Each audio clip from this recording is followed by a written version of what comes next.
No, this is not a custom, and yes, this is one of the rarest releases from 2010. Here's Regan Smith's 2010 Furniture Row Racing Chevrolet Impala COT. Oh, daddy folks, it is Diecastbuffet here again with another amazing yet super freaking rare COT diecast here. And for the COT collector, when you see this car in a photo or in a diecast lot, whatever it may be, your ears kind of perk up because this is a super rare 2010 Regan Smith Denver Mattress Furniture Row Racing Chevrolet Impala. Yes, this thing is so rare, well, they forgot to put the Chevrolet decals on it. This was a promo diecast back in yesteryear, 10 years ago. You could probably pick this up at maybe the racing shops. They could have had a small tent at the track they were selling them. They might have had to order online. Well, recently, the 2009 Regan Smith Furniture Row Racing car, it kind of resurfaced, apparently on Regan Smith's site. Now, I don't know if they still have it there, but apparently earlier this year, you could go there and order it for about like $13, which compared to some of the prices they were selling that same diecast for, that's roughly about half that. So that car has receded in value, but I haven't seen anything about this car.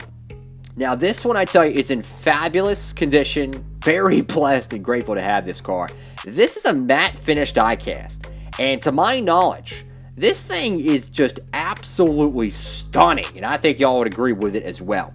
Go over here to the nose of the car. Now, like I said, this is a true matte finish diecast. Like, this is like the same texture you would see on the 2012 Kyle Busch Monster Energy Toyota Camry, not Xfinity, but Nationwide diecast. So you go over here to the nose, you got Furniture Row Racing right there. It's a shame this team kind of flew the coop, but I tell you what, man, this COT diecast is absolutely stunning. In 2009, they had the promo for Regan Smith, and it was the World Vision car, right? Now, that thing is dried up, and like I said, when they had the I guess you could say the resurfacing of that diecast, it really popped up and everyone started buying it. So I don't know if it's still there or not. It was on Regan Smith's website, so type in regansmith.com. I ain't got a god-given clue, but it's something like that. That's how it was earlier this year. Of course, going to the nose, and this is a Chevrolet race car on track. This is way before they switched to Toyota with MTJ. This is built in the promo mold. Now, I don't know if perhaps Lionel said, or then it was Action Racing Collectibles. Let me excuse myself there. Maybe they said, okay, we don't have enough Chevrolet bodies for it, or, oh, you got to pay X amount more dollars to get this car produced with the Chevrolet mold. Maybe it takes more money for them to make it, because the Chevrolet does have a little bit more detailed grille. And the team being very small, think about it, this is back in their earlier years. This team would actually go on to win a championship, by the way. Perhaps, maybe they saved a little bit of coin and said, okay, we'll just take the promo route. Maybe Chevrolet didn't like that, and they didn't allow the logos here. I have no clue. There's probably a reasonable look for it, but got the 78 right there. There's a little bit of a chip right here. I don't have the original box. Obviously, I bought this thing loose. But I tell you what, though, the quality for this particular diecast, like this one, was probably taken out of the box, put in a display case, and the box probably got destroyed, but the actual quality of the car is phenomenal. Of course, got Sunoco right there, and the paint scheme is so simple. A matte black paint job with very, very minimal decals, and, Furniture Row Racing, in my opinion, is the absolute one of the best underdog stories in NASCAR history.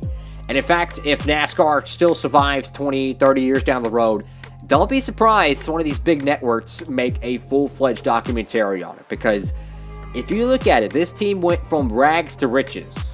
They went from nothing, a nobody team, to a team that operated all the way out in Colorado and won the NASCAR championship, won a crap load of races, not plate races, not road courses. They won the 1.5 miles. They won the races that the Hendricks, the Roushes, and those cats held dear. And they won it even before their alliance with Joe Gibbs Racing. They were winning. So this team truly is one of the greatest rags to riches stories in NASCAR history. And we might not realize it now, but I'm telling you, man, 15, 20 years down the road, those Furniture Row Racing hats with the stripes and whatnot, those are going to be pretty trendy in my opinion again. Of course, you got Goodyear right there. Got the 78. And you got the NASCAR Sprint Cup Series logo. I can't tell if the Sprint Cup logo is actually kind of blurted out there. It's kind of a low-quality print. You got Denver Mattress again. Got the Regan Smith font right there. Of course, no B-post decals there. Obviously, there's no winglet decals either. You go over here to the back end of this diecast. You got Denver Mattress once again. You can just see the texture of that matte finish. And it feels exactly how it looks, right? That kind of powder coat almost matte texture. Got the 78 right there. This is a diecast, and I'm telling you, man, every COT collector should get. I mean, this is just a beautiful freaking diecast. And if you can pick it up on the cheap, absolutely go for it. I think I paid $7 for this car, I think. Last year, I think I bought it for like $7. Not bad. Really, not bad, honestly. I've seen these things fetch $30, $40 something dollars. I love how the 78, though, has that reflection, and you can really see how the actual paintwork and the gloss, well, the gloss is not apparent, but on the decal, it is. I love the matte finish stuff. I really do. And, you know, we would have that same matte finish with Kurt Busch with the Monster Energy stuff. And unfortunately, Monster Energy's got a broomstick up their hind end, like they're Mary Poppins or something. And they won't get a diecast produced. But if you would ask me in 2010 that Regan Smith would win a cup race with this team, I would have said you're crazy. He won the Southern 500. If you told me that Martin Truex Jr., after his absolutely dismal season in 2014, that he was going to win a Cup Series championship and for this team, I would have said you're a complete idiot. If you would have told me this team would go on to be one of the most successful teams through 2016, 17, and 18, I would have said you're absolutely bonkers. But the fact is that this team went from rags to riches and absolutely dominated their era. And let's be honest, they dominated. Truex could have won back-to-back championships when they closed the doors in 2018, man. He could have won back-to-back championships. I absolutely love this freaking diecast, and it really is a cool piece. And this is a promo. This isn't something that they just pull out their hind end and they ship it to all the freaking diecast. This is, I don't remember exactly how this car was distributed, but it is certainly one of the rarest 2010 pieces. And wow, man, I freaking love this diecast. It is definitely a unique one. You know, it's a promo mode car. Doesn't have the Chevrolet logos. I mean, to be honest with you, I do have some spare Chevrolet logos. I could put it on there.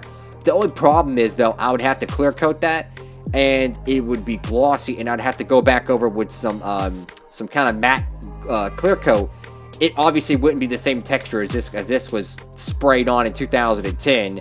Obviously, with 2020, it wouldn't be the same texture. It would look kind of goofy. But, you know, maybe someday. I don't know. Either way, though, this is before they had the chrome lip wheels. So, if they had the actual chrome lips back in 2010, I would have put it on here. But, either way, man, stunning freaking diecast. And definitely a nice trip down memory lane. Thank you all so much for watching the video. Make sure to give it a big thumbs up, like, comment, and subscribe. Tell me what y'all think about this 78 car. What was y'all's favorite moment from the Furniture Row racing era? Personally, my favorite moment was when they won Pocono with Chevrolet. Anyways, folks, hope you're having a great day out there. Like, comment, subscribe. Of course, consider hitting that notification bell down below so you don't miss any of my new NASCAR content, gameplay, post-race reactions, all that good jazz right here on DB. All that being said, folks, have a great day out there. Diecast Buffet signing off, mate.